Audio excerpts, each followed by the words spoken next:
এই ড্রেসটা কেমন? হুম, ভালো, আমাকে ভালো লাগবে? খুব সুন্দর লাগবে। তাহলে কি নেবে? সামনে পুজো আসছে, দেখ বেশি দাম নয় কিন্তু, দেখ 650 টাকার মতো, একবারে সেট। দেখি না দে। হুম, দে। আমি তোকে পরশুদিনকে টাকা দিয়েছিলাম তো, আমি শপিং করার জন্য 1000 টাকা। পেয়েছিলি? হুম, হুম। তো তো কি তুই করবো? আজকে আবার কেন চাইছিস আমার কাছ থেকে টাকা? তুই আমায় দিয়ে দিয়েছিস, হ্যাঁ, মানে ওটা আমার হয়ে গেল, আর তোর আমার কি টাকা আমি হলো? খরচা করি না সেটা হলো না?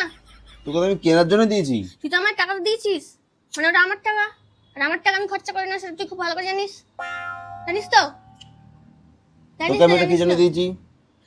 ওইটা তুই যার জন্যই দিস, তুই আমায় দিয়ে দিয়েছিস টাকাটা, মানে টাকাটা আমার, আর আমার টাকা খরচা করতে তাহলে আমাকে পছন্দ এখন কি কষ্ট করতে হয়। হবে?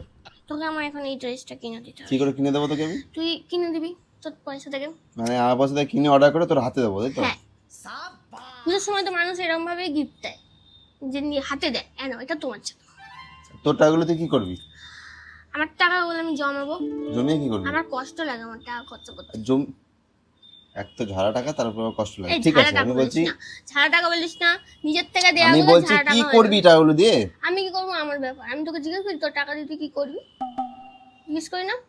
আমাকে দিয়ে দিয়েছিস ভুলে যা, মানুষকে দিয়ে দিয়ে তুলনা দিতে নেই, তাহলে আর সেটা দেয়া থাকে না।